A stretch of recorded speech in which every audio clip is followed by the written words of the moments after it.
El Dios Todopoderoso bendiga a cada uno de ustedes. Que la palabra de Dios, que es poderosa, pueda caer en los corazones en tierra buena.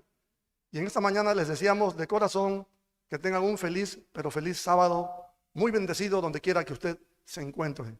Vamos a inclinar el rostro y pediremos la bendición de Dios para escuchar el mensaje de esta mañana. Bendito Padre Celestial, Creador de los cielos y de la tierra, nuestro Dios y nuestro Salvador. Le pedimos en esta mañana que se manifieste en el mensaje de su palabra. Que su Santo Espíritu pueda llevar el mensaje a lo más profundo del corazón. Y que ahí, cayendo en tierra buena, levante frutos abundantes para la vida eterna. Porque se lo pedimos en el bendito nombre del Señor Jesús, para quien sea la honra y la gloria por los siglos de los siglos. Amén.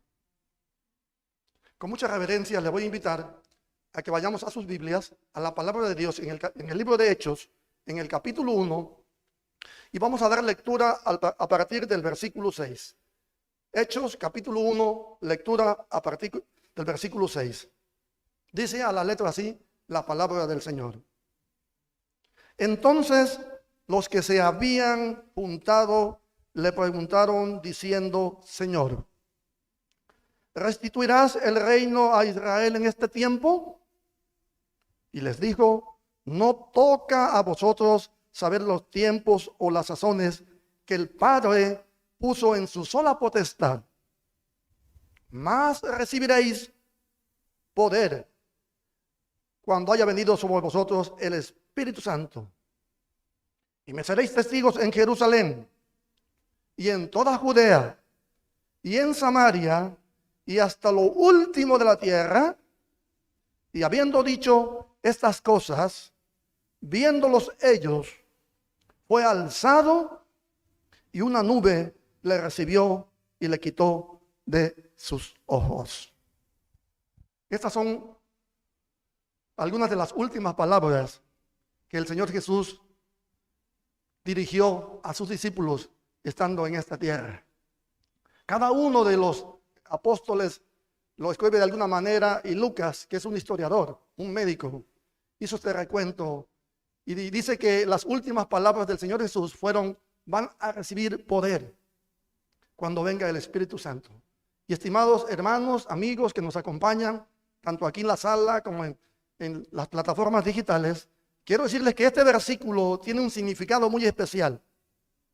Aquí el Señor Jesús le estaba diciendo a sus discípulos: el evangelio va a ser predicado en todo el mundo. Cuando los cristianos eran un grupo de personas muy reducidas, ¿quién se iba a imaginar que en 2000 años esa promesa iba a estar a punto de llegar a su cumplimiento? Y quiero decirles que la segunda venida de Cristo, si hay un detonador, si hay algo que va a detonar que Cristo venga a esta tierra, es la terminación de la predicación del evangelio. Por eso no es casualidad que Lucas diga en el versículo 8 que una de las últimas palabras del Señor Jesús fueron: van a recibir poder cuando venga el Espíritu Santo.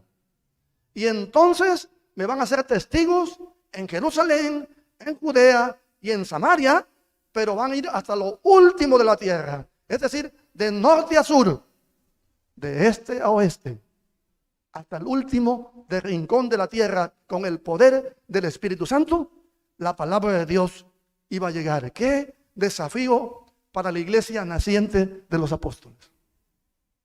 Pero qué bendición. Cristo estaba aclarando antes de irse al cielo que no iba a ser con esfuerzo humano. Que si bien es cierto, los recursos humanos son importantes y los recursos materiales y financieros son importantes, pero la clave de llevar a cabo la predicación del evangelio de manera exitosa iba a ser cuando la iglesia del Señor recibiese el poder del Espíritu Santo. Y dice la Biblia que cuando terminó de decir esas palabras, el Señor Jesús ascendió y se fue al cielo. 40 días, dice la palabra del Señor, que estuvo el Señor Jesucristo en esta tierra después de haber resucitado. Durante esos 40 días, Él se iba a asegurar que quedaran las evidencias contundentes que su resurrección había sido algo de dominio público y de conocimiento con testigos presenciales. El mismo Lucas dice que hay mensajes indubitables de la palabra de Dios acerca de su resurrección. 40 días. Mis estimados, la ascensión al cielo, Dios la planeó de una manera también especial. Dice la Biblia que invitó a sus discípulos. En el último mensaje que Dios le da a sus discípulos, no les dijo que ya se iba. No sabían ellos que esa plática ya era la despedida. No lo sabían. Él los llamó y les dijo, vámonos. Y Dios escogió un lugar bien importante, que es el Monte de los Olivos. No escogió el monte de Sión, no escogió el monte Moria, donde está la roca, ahorita el templo de la roca en Israel actualmente. No escogió ninguno de esos lugares, porque esos lugares fueron lugares donde Dios, el Señor Jesús, fue humillado. Escogió las montañas de los Olivos. Y qué maravilloso. Allí el Señor Todopoderoso les dio el mensaje final. ¿Y cuál fue el mensaje final? Yo me quiero imaginar en esta mañana lo que pasó en ese día, allá en el Monte de los Olivos, en esa despedida. Todos hemos tenido la oportunidad de despedirnos de alguna persona, pero cuando uno hace una despedida a una persona que uno ama mucho, y esa despedida está determinada por un tiempo de ausencia grande, se siente mucha nostalgia. Quienes hemos despedido a algún familiar que ha bajado al descanso y que hoy está en la tumba, esperando la segunda venida de Cristo, entenderemos lo que significa despedirnos de alguien de esa manera. Porque si usted se despide de alguien que lo va a ver en una semana, en un mes, en un año, no pasa tanto. No tanto afecta eso. Acompáñenme a seguir leyendo la palabra de nuestro Dios. Vamos a ir al versículo 10 del capítulo 1 de los Hechos. Y dice la letra así: y estando con los ojos puestos en el cielo, entre tanto que él se iba, he aquí 2 varones se pusieron junto a ellos con vestidos blancos, los cuales también les dijeron: varones Galileos, ¿qué estáis mirando al cielo? Este mismo Jesús, de aquí tomamos el título del tema, este mismo Jesús que ha sido tomado de vosotros arriba en el cielo, así vendrá como le habéis visto ir al cielo. Sin lugar a duda, la despedida del Señor Jesús con los discípulos fue una despedida que produjo sentimientos encontrados muy profundos. Yo me he imaginado, cuando preparé este mensaje, me imaginé esa escena. Me pude imaginar al Señor Jesús hablándole a sus discípulos, ya en las últimas palabras, que las encontramos en Mateo capítulo 28, del 18 al 20. Lo encontramos en todos los evangelios. Pero pude más o menos entender que una de las últimas palabras pudieron haber sido: me voy a mi Padre, a vuestro Padre. Me voy a mi Dios, a vuestro Dios. Pero no se preocupen. Yo voy a estar con ustedes todos los días hasta el fin del mundo. Y me despido. Pero nos vemos en la patria celestial. Y en ese momento dice la Biblia que el Señor Jesús, hermanos, estoy parafraseando lo que pudo haber pasado ahí. En ese momento el Señor Jesús ascendió. Y qué bendito privilegio para los discípulos el poder haber vivido con Él 3 años y medio. El haber experimentado lo que significa dormir y comer, andar, trabajar, servir con el Rey de la vida. Y en esa despedida, cuando se iba el Señor Jesús ascendiendo, dice la Biblia que los discípulos estaban viendo y viendo y no podían quitar la mirada del Rey de Reyes y Señor de los Señores. Y estaban tan concentrados en esa ascensión cuando el Señor Jesús se fue, que de repente dice la palabra de Dios que aparecieron 2 ángeles y se le colocaron a los lados y le dieron: varones Galileos, ¿qué estáis mirando al cielo? Ellos sabían a quién estaban mirando. ¿Qué están mirando al cielo? Este mismo Jesús quisiera en esta mañana que podamos poner una línea bajo este mismo Jesús. Es bien importante explicarlo. Y voy a dar la tarea de explicarlo. Tiene un fondo esa frase, este mismo Jesús. Esos ángeles que sin lugar a dudas, dice el libro de Hechos de los Apóstoles, y deseo a todas las gentes, que fueron los 2 ángeles que acompañaron a Jesús durante todo su ministerio en la tierra. Que fueron los ángeles que asistieron al Señor Jesús en el Calvario, fueron los ángeles que tuvieron de manera esencial cuando Él resucitó. Y también fueron los ángeles que formaban parte de la escolta que iba a llevar a Cristo hacia la patria celestial. Este mismo Jesús, durante 4000 años, después de que el ser humano cayó en pecado, después de que Eva desobedeció el mandato de Dios de no comer del árbol de la ciencia, del bien y del mal, y en desobediencia abierta a una instrucción que Dios había dado: no te acerques ni lo toques, mucho menos no lo comas. Y no solamente Eva hizo eso, sino que también indujo a su esposo a desobedecer a Dios. Y Adán, en obediencia a su esposa, también desobedeció al Todopoderoso, y ahí viene la caída de la humanidad en pecado, y en ese momento se abre la promesa de que iba a venir un Mesías a este mundo a rescatarlo. Con el pecado de Adán y Eva, la humanidad estaba perdida de manera eterna. La humanidad se había quedado sin ningún remedio, no había opciones de salvación, pero en el plan maravilloso de Dios y perfecto estaba preparado el Cordero inmolado, como se le llegó a llamar al Señor Jesús, al que quita el pecado del mundo, que dice la palabra de Dios que fue preparado antes de la fundación del mundo, porque a Dios nada lo sorprende. Durante 4000 años el Mesías estuvo anunciado que iba a venir a esta tierra. Estamos hablando de ese mismo Jesús. Y dice la palabra de Dios que cuando llegó el cumplimiento del tiempo, 4000 años le llevó a la humanidad antes de Cristo esperar al Mesías. Tenían que sacrificar un cordero. Y cada vez que se ofrecía ese cordero anunciaba que en un tiempo no muy lejano, Cristo iba a venir a nacer por primera vez. Esta es una parte que el pueblo de Israel, parte del pueblo de Israel, no logró entender, que el Mesías tenía doble cumplimiento. Número 1, que iba a venir a dar su vida en rescate de la humanidad. Y número 2, que en su segunda venida iba a venir para liberar al mundo de la maldición del pecado en la tierra.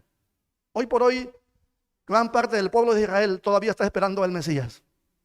Pero la palabra de Dios dice que cuando llegó el cumplimiento del tiempo, el Señor Jesús nació de la Virgen María en una ranchería, en una población muy pequeña en Israel llamada Belén. Pero tú, Belén de Efrata, dice el libro de Miqueas, pequeña entre las naciones, pero ahí iba a nacer el Mesías. Y vino y nació el Mesías.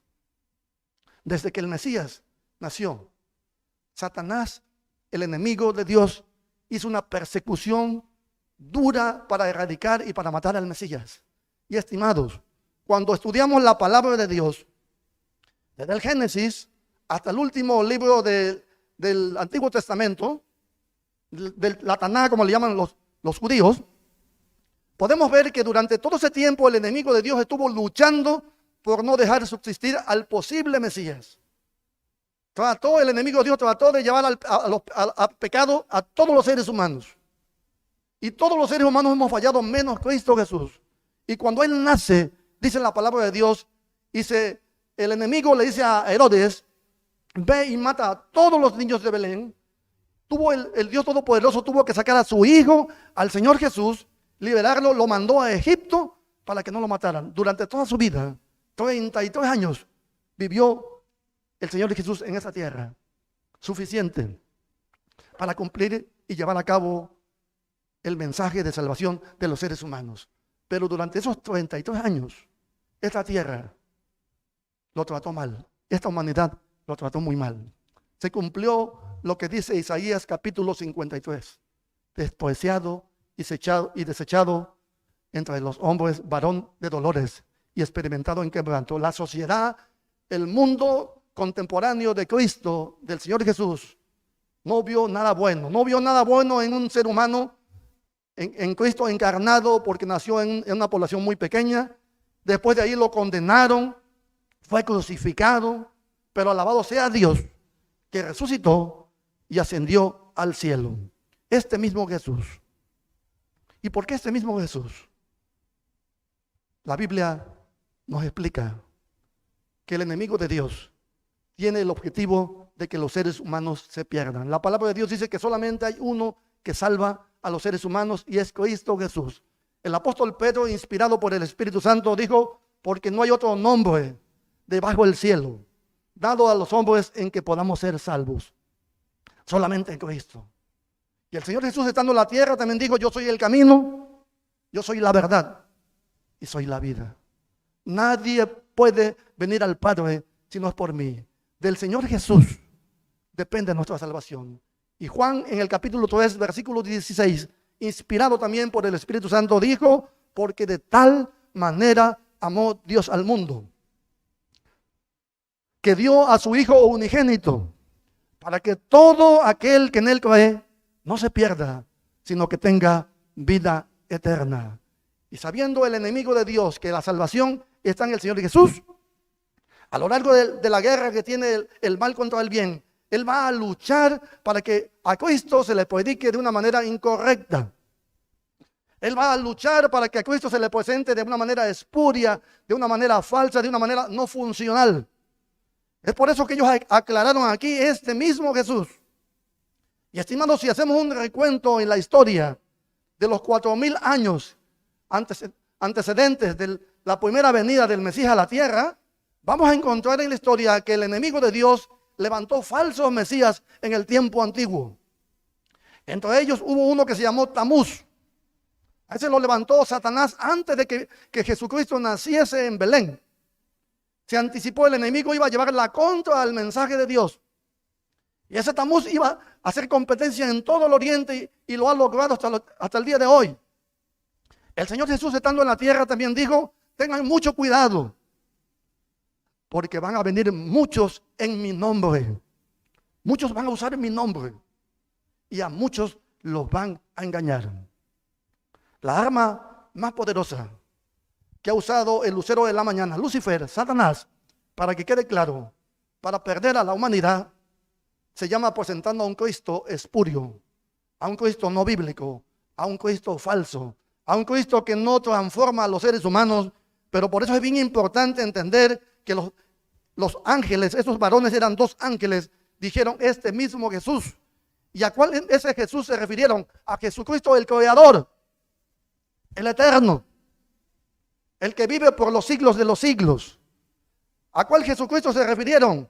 A Jesucristo encarnado, al Hijo de Dios, que cuando estuvo en la tierra, en una ocasión, el Señor Jesús le preguntó a sus discípulos: ¿qué es lo que dicen la gente de mí?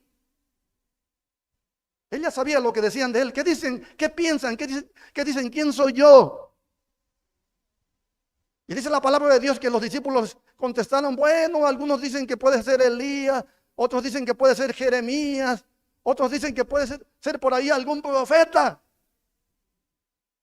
Cristo estaba triste, porque más de 300 profecías en el Antiguo Testamento habían sido preparadas con antelación para que su venida a la tierra fuese de manera clarita, para que no hubiera ninguna duda que Él era el Salvador del mundo, que era el Mesías, el Hijo de Dios, el enviado. Y parece ser que esas 300 profecías no habían servido. Cuando Cristo nació en Belén, los religiosos de ese tiempo estaban dormidos. Unos sabios del oriente vinieron a decirles que ya había nacido el Salvador, y ni el rey de Israel sabía de esto, ni los eruditos de ese tiempo que se la daban de especialistas en la Biblia. Qué tristeza. Jesucristo encarnado.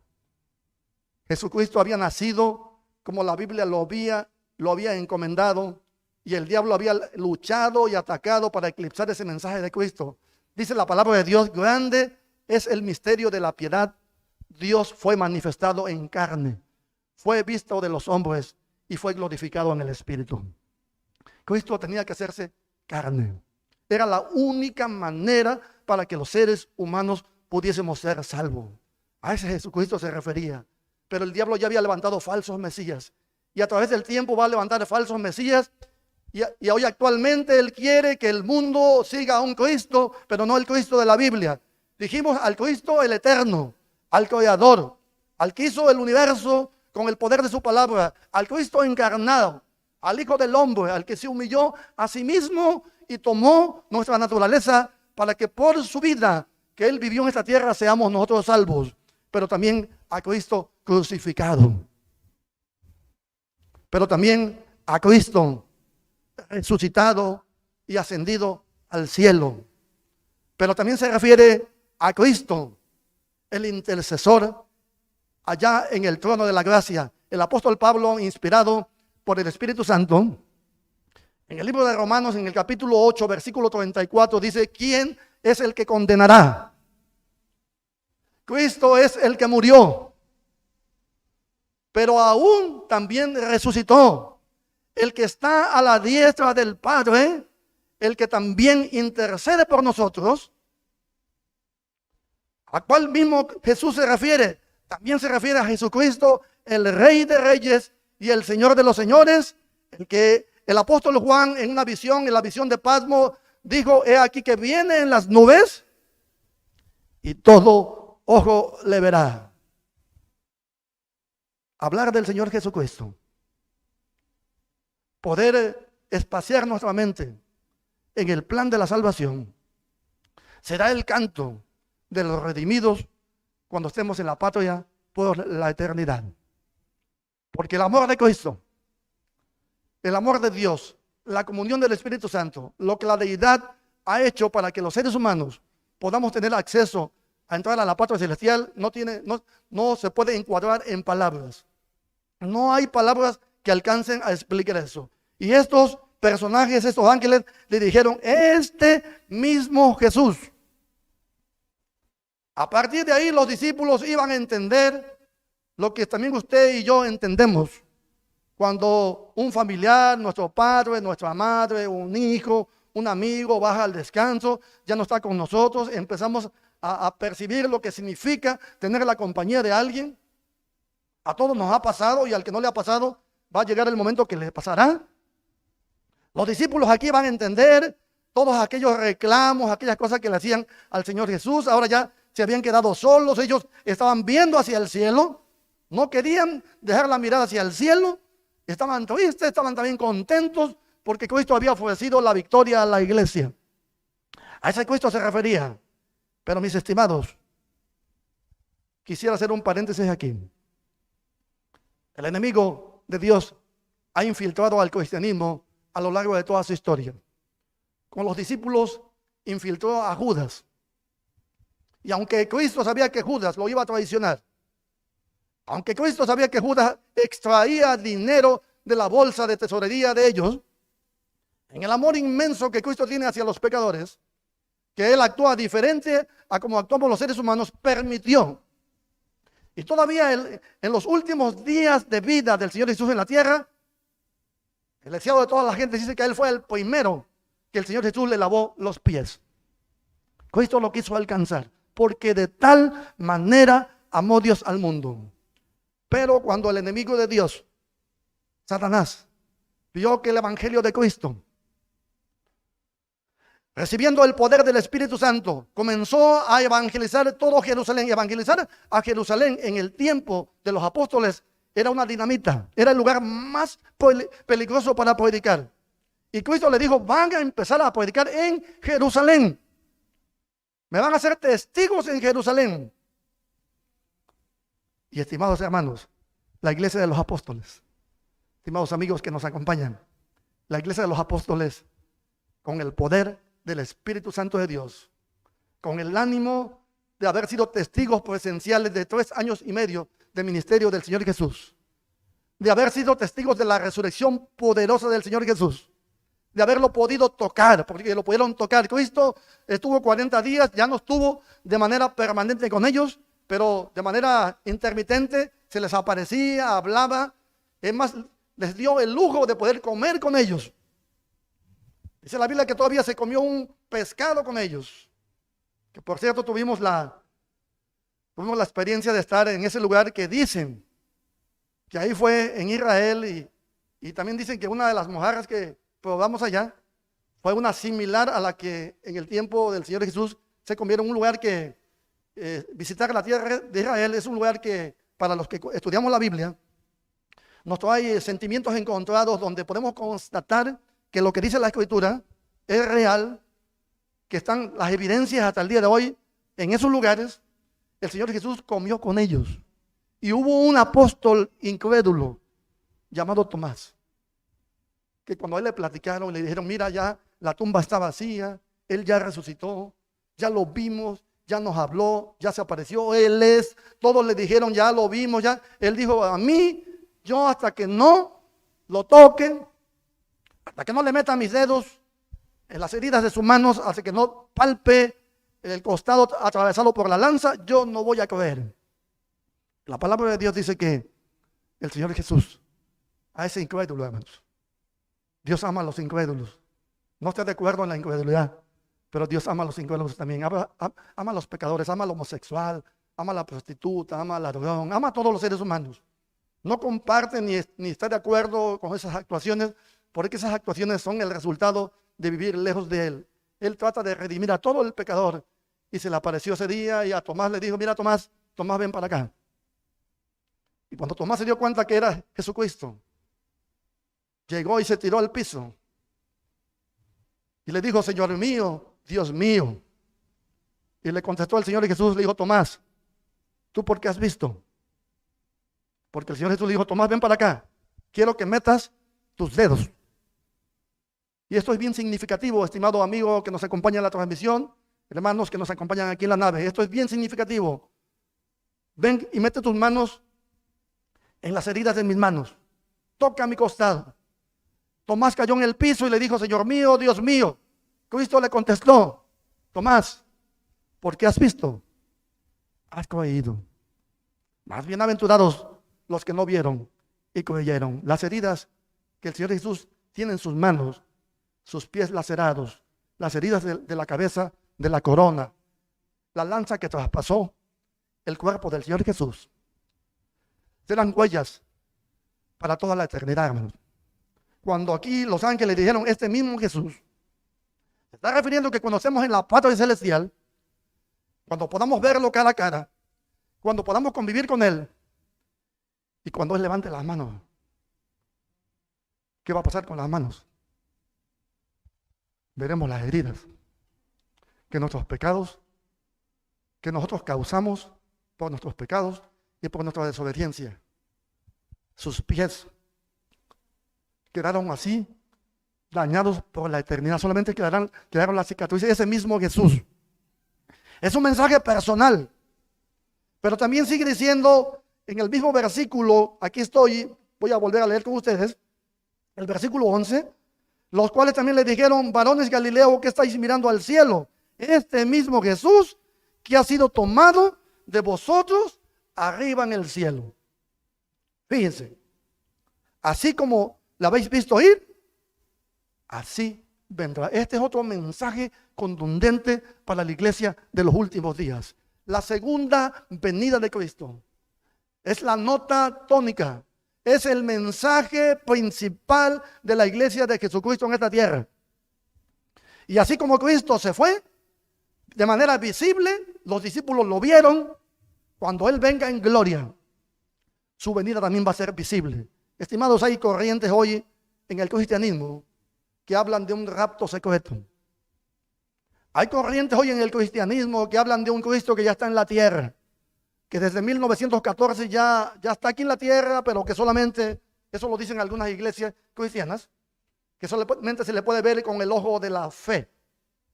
Y empiezan a hablar y se confunden con términos en el griego y que la parucía y cosas de ese tipo, mas sin embargo no entienden que la segunda venida de Cristo va a ser un evento visible, lo vas a ver. Es un testimonio de los ángeles. Y otro mensaje que va a acompañar a la segunda venida de Cristo, lo leímos en el versículo anterior, que el evangelio tiene que ser predicado hasta el último rincón de la tierra. versículo 12, me acompañan por favor, los que tengan su Biblia a la mano. Entonces se volvieron a Jerusalén del monte que se llama del Olivar, el cual está cerca de Jerusalén, camino de un sábado. Un historiador llamado Crisóstomo dice que es probable que la ascensión haya sido un sábado. Otros dicen que no, que pudo haber sido un jueves, y el objetivo de este mensaje no es entrar en detalle en qué día fue la ascensión. Lo que sí, el objetivo del mensaje es presentar que la ascensión al cielo es un mensaje contundente, hermanos, de que tenemos un Dios real, un Dios poderoso. Sigue diciendo el versículo 13, y entrados subieron al aposento alto, donde moraba Pedro y Jacobo y Juan y Andrés, Felipe y Tomás, Bartolomé y Mateo, Jacobo hijo de Alfeo y Simón Celotes y Judas hermano de Jacobo. Los hermanos de Cristo, al parecer aquí ya se habían unido. Cuando leemos la Biblia nos vamos a dar cuenta que Cristo tuvo 4 hermanos en la carne, de parte nada más de su mamá, porque sabemos que él fue engendrado por el Espíritu Santo. Y aquí lo menciona la palabra de Dios. Y Judas, hermano de Jacobo. Pero miren lo que dice el versículo 14. Todos estos perseveraban unánimes en oración y ruego con las mujeres y con María, la madre de Jesús, y con sus hermanos. Estimados, cuando los discípulos recibieron este mensaje, después de que su corazón se llenó de tristeza, el Señor Jesús se había ido, en su mente se venían los sentimientos encontrados que a todos los seres humanos nos pasa, la nostalgia de que ahora ya no iba a estar con ellos. Habían quedado esas palabras emitidas por el Señor Jesús: me voy a mi Padre, a vuestro Padre, a mi Dios, a vuestro Dios. Y sin lugar a dudas, esto yo me lo imagino, no lo he encontrado en la Biblia. Sin lugar a dudas, el Señor Jesús dijo: nos vemos en la patria celestial, porque allá nos vamos a ver. En la Santa Cena le dijo: yo ya no voy a volver a beber de este vino de la vid hasta cuando, ¿qué cosa? Estemos en la patria celestial, en las bodas del Cordero, hermanos. Esos discípulos se fueron al aposento alto, recibieron la unción del Espíritu Santo, y la iglesia de los apóstoles hizo un trabajo excepcional, de tal manera que Satanás, con todos los poderes, con el imperio romano, con el circo romano, con el coliseo, con la hoguera, con los asesinatos, con todas sus potencias malignas, no pudo detener la obra poderosa de la predicación del evangelio. El evangelio empezó a expandirse porque la encomienda del Señor Jesús fue: van a ir hasta todo el mundo. Y estos personajes, de los cuales Dios le va a permitir que sus nombres estén grabados en la ciudad santa, ofrendaron sus vidas como testimonio del evangelio eterno y dedicaron todo lo que ellos tenían para llevar a cabo este mensaje de salvación. Cristo, el Cristo real, Cristo el creador, Cristo el encarnado, Cristo crucificado, resucitado y ascendido al cielo, Cristo el que intercede por nosotros todavía el día de hoy, y Cristo el Rey de Reyes y Señor de los Señores.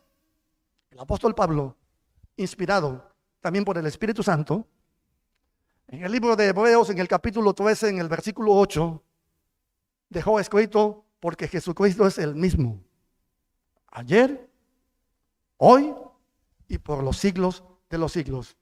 Hay algunas personas, cuando leen la Biblia, se confunden, piensan que en el Dios del Antiguo Testamento es un Dios distinto al Dios del Nuevo Testamento.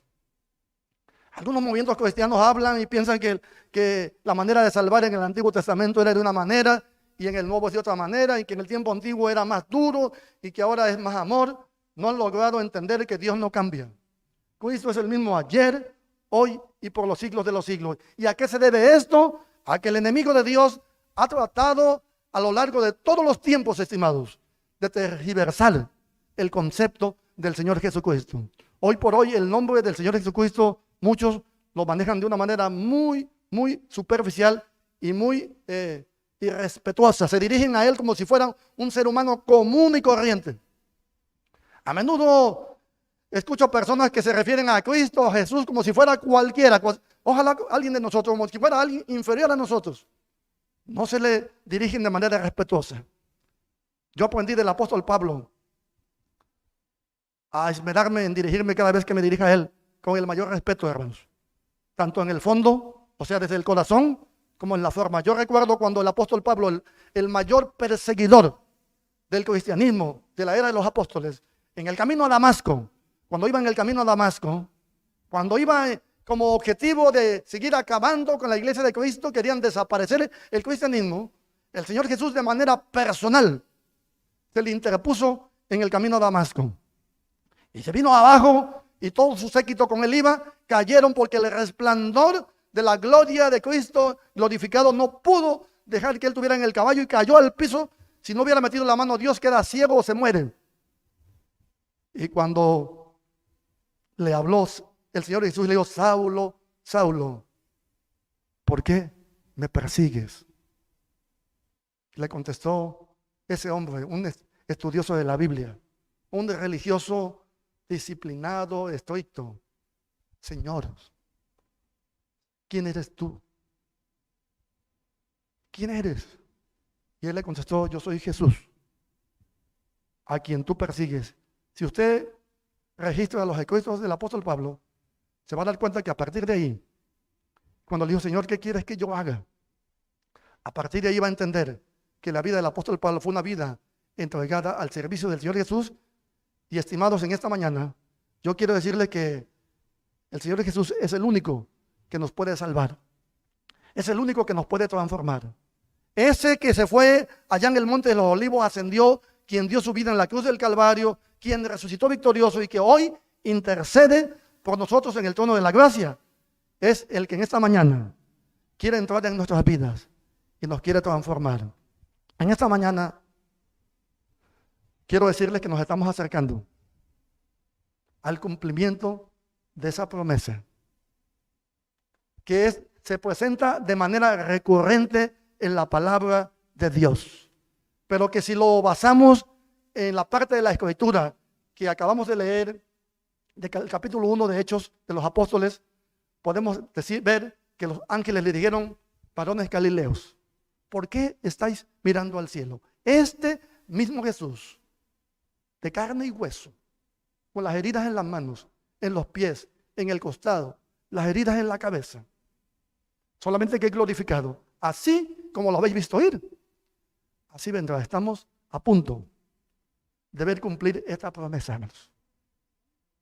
También estamos a punto de ver cumplir la promesa: y me seréis testigos en Jerusalén, en Judea y en Samaria y hasta lo último de la tierra. Hoy, gracias a Dios, a través de la tecnología, y no me refiero nomás a lo que estamos haciendo nosotros, lo que está haciendo el mundo entero, predicando el evangelio por esos medios donde llegan a cualquier rincón del mundo, y pronto llegarán a cualquier rincón del mundo. El evangelio está llegando a su punto final, porque el evangelio es el Señor Jesucristo. El carcelero de Filipo, un hombre inconverso, cuando entendió que estaba perdido, le dijo al apóstol Pablo: ¿qué hago? Y él le dijo: cree en el Señor Jesucristo y serás salvo. Es importante que presentemos al Cristo verdadero, al Cristo que salva, al Cristo que transforma, al Cristo que nos ama, pero también a Cristo Jesús, al que nos llevará a la patria celestial. En esta mañana le queremos invitar a que abramos nuestros corazones y dejemos que el Rey de la vida, el Rey de gloria, el que nos amó, que entregó su vida en la cruz, pueda entrar en nuestros corazones, pueda transformar nuestras vidas y nos pueda preparar para cuando Él venga en gloria, que ya no está muy lejos, podamos ir a vivir a la patria celestial. Que Dios bendiga su palabra en esta mañana, que Dios bendiga a cada uno de ustedes y que la gloria de Dios pueda morar en nuestros hogares.